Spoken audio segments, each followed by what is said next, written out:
Welcome to Supply Chain Management. Now, I know most of you have spent your childhood evenings dreaming of taking your first supply chain management course. But for those handful of you who might not know what supply chain management is, let me provide you a brief explanation. Let's take a simple product, like a bottle of water. Clean water, a plastic bottle, a plastic cap, and a label. Buying them at the store or vending machine might cost you about $1.50. How much of that do you think is profit? Nope. Wrong. Wrong again. Not likely. Water.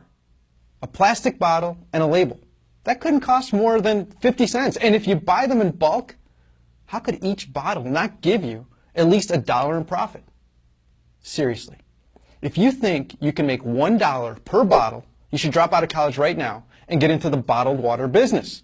You see, this right here illustrates one of the most common consumer misconceptions. Product cost is not equal to material cost. And in business, you don't have the luxury of thinking only as a consumer. You need to think like a business executive, or better yet, an entrepreneur. So, in order to figure out where all that profit went, we need to imagine what it took for that bottle of water to get into your hands. First, you need to negotiate the purchase of the empty bottles and caps. Those bottles will be much easier to transport if they're in boxes. We'll need to shrink wrap those bottles so they don't fall out of the box. We can move a whole lot of boxes quickly if they're all put on pallets. In order to move the pallets, you'll need a forklift, which means you'll need a forklift driver. That forklift will then take the pallet and put it into a truck, which will require a truck, driver, fuel, and insurance.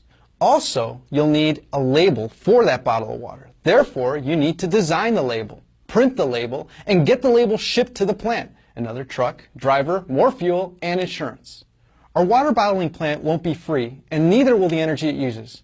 In our bottling plant, we'll have employees and bottling machines, and let's not forget the day-to-day items like light bulbs, garbage bags, machine parts, janitorial supplies, toilet paper, and anything else that will be used at the plant by the employees.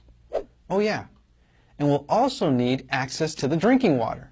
Machines will then purify the water. Other machines will bottle the water and affix the labels to the bottles. And still, another set of machines will box, shrink wrap, and then palletize the bottles. In order to move those pallets, again, you'll need a forklift, which means we'll need another forklift driver. That forklift will then take the pallets and put them into trucks headed to the distribution centers. And, as we've seen, those trucks will require drivers, fuel, and insurance. Those distribution centers will also require employees, forklifts, and energy. From the distribution center, they'll head out to retail stores on still another truck, which will require a driver, fuel, and insurance. That store will need employees to unload the truck, stock the bottles of water on the shelf or refrigerator. If you have a refrigerator, you'll of course need energy. If we want to secure our stock, we may get a security guard or a security system. And of course, the store will likely get insurance. Also, imagine the costs associated with returning and replacing bottles that are damaged. Oh, and for some reason, even bottles of water sometimes have 1-800 numbers, which means you'll need a staffed call center to answer the customer's questions about your bottle of water. Wow! All those materials, boxes, people, machines, buildings, energy, fuel, and vehicles, they cost money. Those things weren't free, and they probably weren't used efficiently, and it's likely that several bottles didn't survive the journey to the consumer. Oh, and by the way, the employees at the water company, you know, the ones that work in finance, accounting, marketing, human resources, and IT, they want a paycheck too. So, through that simple example of a super simple product, we're beginning to see that companies face challenges when they buy things, make things, move things, sell things, and service things, which includes repair and maintenance. Oh, and let's not forget, companies need to do all of these things using sustainable materials, energy, and methods. Guess whose job it is to make sure that all these things happen flawlessly, with minimal effort, and of course at minimal cost? You guessed it, supply chain managers. The supply chain manager needs to be able to do all of these things. They need to give the customer the product they want, when they want it, as often as they want it, for a reasonable price, while still managing to make a profit. This requires world-class skills and knowledge in the study of supply chain management. There's that scary term again, supply chain management. Let me try to make it friendlier by shuffling around the words. There you go. The management of the chain of supplies. For some reason, that just seems a whole lot easier to understand, doesn't it? But it also helps us understand the complex nature of supply chain management. I mean, the management of the chain of supplies. Now let's think of other products and what their supply chains might encompass. Hamburgers, sweaters, coffee, tables, cars, and airplanes. Now I know many of you are saying, but I live in a service economy. I won't be manufacturing anything. Wrong again.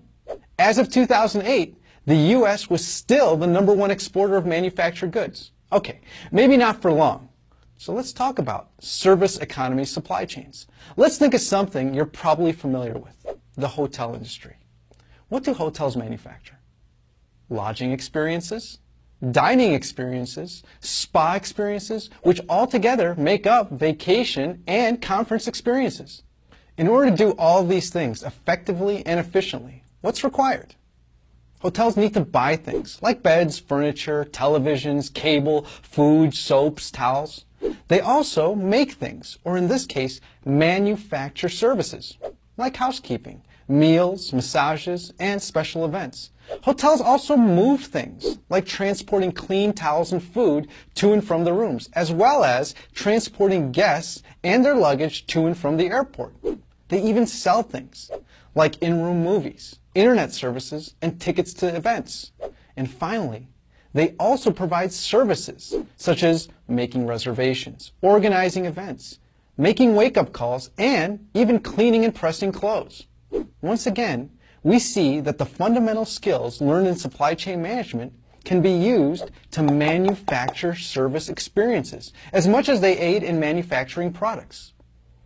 Well, I hope that this has given you an idea of what supply chain management is all about. You see, this is the reason why little kids all around the world want to be supply chain managers. They want to take part in manufacturing the best products and services on earth. So again, welcome to supply chain management, where all of your childhood supply chain dreams are about to come true.